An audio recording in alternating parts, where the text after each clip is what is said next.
Muito bom dia a todos vocês. Bom dia, Pedro. Bom dia, Caio. Bom dia, André. Bom dia a todas as ouvintes que vieram no café da manhã hoje aqui na Rádio Mundial. Então, a rádio faz o café da manhã com os comunicadores. Então, agradeço muito pela participação deles aqui, o bate-papo, café maravilhoso que a Miriam preparou, né? Então, agradeço muito esse projeto e é um prazer, né, estar sempre com vocês, falando de espiritualidade, de expansão de consciência. Como é diferente quando nós temos consciência da nossa vida e das coisas que acontecem e como nós podemos olhar a vida com um olhar mais amplo, né, a respeito de tudo. Gente, hoje tem constelação familiar aqui não é no auditório, porque estão reformando toda a recepção aqui do prédio da rádio.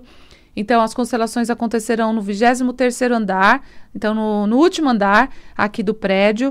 E a entrada, para quem vier direto, é na Rua Augusta 1660, no estacionamento Trevo, tá bom? Rua Augusta 1660, é quase esquina com a Paulista.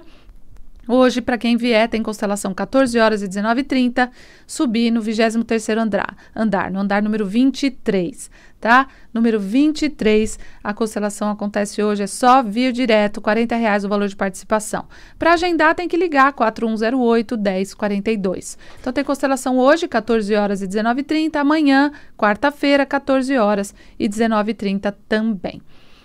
Então, é isso, vou abrir agora o telefone, vamos lá. Alô? Alô, bom dia, Simone. Bom dia, quem fala? É a Catarina de Santa Cecília. Tudo bom, Catarina? Tudo bom, graças a Deus. Primeiro, gratidão. Ah, eu já estou reconhecendo você. Você acredita que eu pensei em você esses dias? Nossa! Verdade, me veio você assim na mente. Eu falei, como será que ela está? Como você está? Eu estou numa fase de mudança. Ah, muito bem. Eu me separei. Então, e aí eu queria justamente falar disso. Eu me separei e aí o que acontece? A única pessoa que teve que me acolheu foi minha patroa. Eu estou morando aqui com eles. Me acolheram bem tudo, mas assim, eu estou numa situação difícil de que não estou conseguindo juntar dinheiro para alugar um lugar, né? Já tem um em vista. Mas eu não tô, assim, meio que tá travada, ela tá meio que sugando mais, assim, de uma forma sorridente. Mas, assim, me tratam bem tudo, mas eu queria entender o porquê eu tive de voltar pra cá. Pois é. E aí, ele tá pagando a pensão, tudo direitinho, mas ele não vê a menina, não tem contato com ela, assim. E quem quis separar? Possível. Quem quis separar? Na verdade, o que acontece? Ele demonstrou que queria, mas não teve coragem de ter atitude. Como a situação estava bem difícil, eu estava ficando doente, porque ele saía, voltava tarde, desconfio que ele estava tendo um caso com uma senhora, não consegui confirmar. Mas aí o que acontece, a situação foi ficando pior e ele começou uma situação de agressão verbal, muito mais coisa, e ele chegou a me dar um empurrão. E aí eu fiquei com receio do que viesse depois. Porque a minha filha estava ficando estressada também, por causa que ele estava voltando bebendo para casa. Ela chegou a ver ele fazer vômito. E aí eu estava preocupada tanto com o bem-estar dela e também com o meu. Muito bem. Então aí eu falei, não, a atitude é separar. Então em agosto do ano passado eu me separei e quem me acolheu foi ela. E, na verdade, eu tive mais apoio das pessoas de fora do que da minha própria família. E o que acontece? Deus colocou pessoas maravilhosas na minha vida. E, assim, eu estou me sentindo renovada, mais leve. Eu estou feliz, eu estou bem. Olha. E a minha filha agora só fala em me casar. Que ela quer que eu case e que ela quer um pai para ela. Ótimo. É muito engraçado. Vou falar sobre isso então um pouco aqui. Catarina, olha, um grande beijo para você. Acho que por isso que então a gente se conectou, né? Tava acontecendo alguma coisa e, enfim, lembrei de você. Eu agradeço a você, viu, Simone? Porque as coisas que eu aprendi com você, com seu programa, entendeu? Com tudo que eu vivi, eu agradeço e, assim, eu amadureci muito. Eu sei que eu estou aqui para mais um aprendizado. Mas, assim, eu sou muito grata a você e todas as pessoas que entraram na minha vida para que eu pudesse aprender que eu estou tendo uma visão mais ampla de vida, assim, e mais espiritualizada. Sou muito grata. Tá bom. Eu também sou muito grata por ter conhecido você. Você é uma pessoa muito forte, muito batalhadora. Não tem limites para você. E isso é muito bonito, né? Essa atitude que você teve de preservar a sua filha, né? Ter uma atitude madura em relação a saber o tempo certo, né? Se tem que sair, se está insuportável, se tem violência. Tem que fazer o movimento sempre no tempo certo, de uma forma respeitosa. Mas eu vou comentar algumas coisas que me veio agora aqui, tá bom, Catarina? Um grande beijo para você, viu? Obrigada. Tchau, tchau. Tchau. Bom, a primeira coisa, e é lindo mesmo, uma filha achar que a mãe tem que se casar de novo. Ótimo. Mas não é um casamento que vai resolver a nossa situação. Então, o que a gente tem que fazer? A gente só precisa tomar uma atitude quando a gente não precisa mais de determinadas coisas. Ela, nesse caso, ela trabalhou muitos anos para uma família, e essa família sempre, enfim, quando existe um equilíbrio de troca é muito bom, quando existe um desequilíbrio de troca também tem que tomar cuidado, né, em todos os trabalhos que a gente tem, né, porque o outro não nos sugue, para que eu também não faça esse movimento em relação a outra pessoa. Mas ela tem uma ligação muito profunda com esta família, né, e como ela disse, a minha família não ajudou. Mas vamos por partes. Falando da sua filha. Primeiro, eu acho muito legal ela ter essa vontade que a mãe encontre uma outra pessoa, mas não um pai para ela. Porque o que eu sinto quando ela fala isso, está existindo uma repetição. Catarina, eu não lembro direito da sua história com os seus pais, mas quando a gente não aceitou ou não aceita a situação que eu vivi com os meus pais, ou seja, os meus pais, eles estão lá, mas não foi o ideal para mim, porque eu vejo defeitos nos meus pais, ou eles não fizeram o suficiente para mim.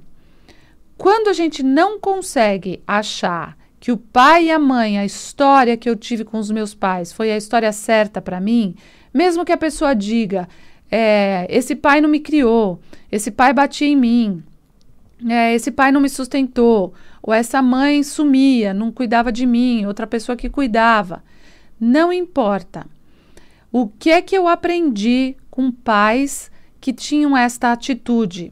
Assim eu cresço, eu não sou mais uma criança que dependa de outras pessoas para eu sobreviver, né? Então, lógico, quando a gente é criança, a gente precisa de alguém que troque a fralda, de alguém que dê mamadeira, alguém que sustente, né?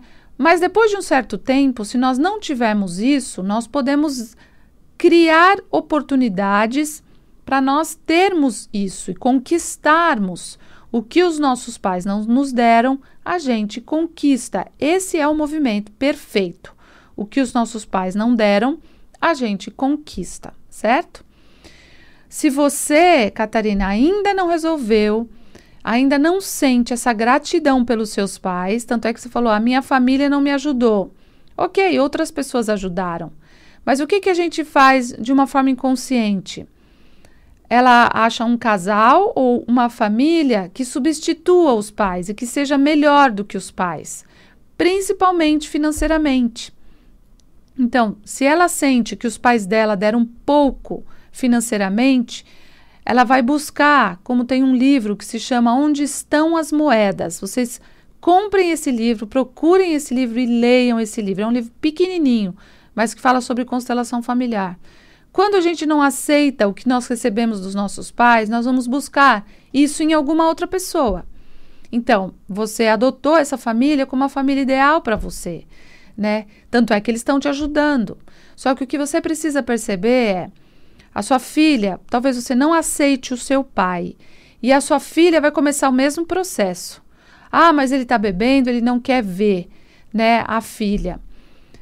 Talvez ela comece o mesmo processo de não aceitar esse pai. Mãe, me arrume um pai melhor. Quando eu não aceito o meu destino e não aprendo com ele, eu vou tentar mudar o meu destino. Então, o que eu faço? Eu excluo o pai que eu tive, a mãe que eu tive, e agora eu, de uma forma fictícia, ponho outro pai no lugar. Não. A minha realidade é, eu tive esse pai e essa mãe. E esses pais foram os certos para mim. Eu aceito o meu destino. Foi o destino certo, a lição certa, a dificuldade certa para mim. Todos os filhos têm dificuldades com os pais. Todos. Ah, mas meus pais me deram tudo. Talvez essa seja a dificuldade. Pais que dão demais, os filhos não se desenvolvem profissionalmente, ficam lá, murchos, não conseguem ter um emprego, não conseguem se desenvolver. E pais que também não deram nada, às vezes os filhos também ficam nesse movimento, sem conseguir ganhar por conta própria, porque eles ainda acham que são os pais que têm que dar. Gente, depois de determinada idade, não culpe mais pai e mãe. Aliás, a gente nunca deve culpar pai e mãe. Quando a gente culpa pai e mãe, a gente diz para Deus, você está errado, eu estou certa, você foi injusto comigo, me colocando nessa situação. E não é assim, Deus não é injusto, sempre justo naquilo que é. E quando a gente consegue ter maturidade para falar, os pais certos, eu tenho gratidão por ter tido esses pais, eu pego o que eles me deram de bom. Se eu pego o que eles me deram de bom, agora eu posso fazer algo de bom com a minha vida. Se eu pego do meu pai, da minha mãe, o que eles me deram de ruim, eu culpo eles e vou fazer algo de ruim com a minha vida. Vou começar a atrair essa sequência. Então, o que você pode fazer é falar bem do seu marido como pai, porque ele deve ter sido um bom pai, porque ele ficou com ela até agora, né? Ele está com alguns problemas, né? E isso também é um problema dele. Mas por que vocês começaram a ter essa dificuldade? É preciso olhar para isso. Então, diga para sua filha, esse é o pai certo para você. Se eu me casar, essa pessoa não vai ser o seu pai. Ela vai ser o meu segundo marido, mas não o seu novo pai. Pode ser um padrasto, mas o pai é o pai certo para você. E sempre os padrastos ou as madrastas não têm que interferir na educação do filho, né? E nem mesmo bancar o filho de uma outra pessoa financeiramente. Isso é muito complicado. Então, cada um que possa ter o destino que tem. Não tentar. E aquele que eu não tive, ok. Com meu pai é difícil. Talvez eu não tenha nunca nem visto meu pai. Mas isso me faz ser a pessoa que eu sou. Valorizar agora os homens, a relação com os homens, né? E assim eu continuo com a minha vida. Então é isso, Catarina. Você tem a família certa, o pai certo para você. Quando você tiver gratidão pelo seu pai, você vai achar um homem que também te dê muita coisa boa e vocês troquem coisas boas, né? Eu não sei o quanto você colocou ele num lugar do seu pai. Tentou pegar as moedas dele, não digo roubar financeiramente, não é nada disso. Esse livro fala das moedas, que é tudo o que nós recebemos. Se a gente não acha que recebeu poucas moedas dos nossos pais, a gente vai tentar fazer isso depois. E assim, concomitantemente. Então, entenda, Catarina, receba do seu pai tudo o que ele te deu. E ele é o pai e a mãe certa. Isso vai ajustar a sua vida, certo? Um grande beijo para você.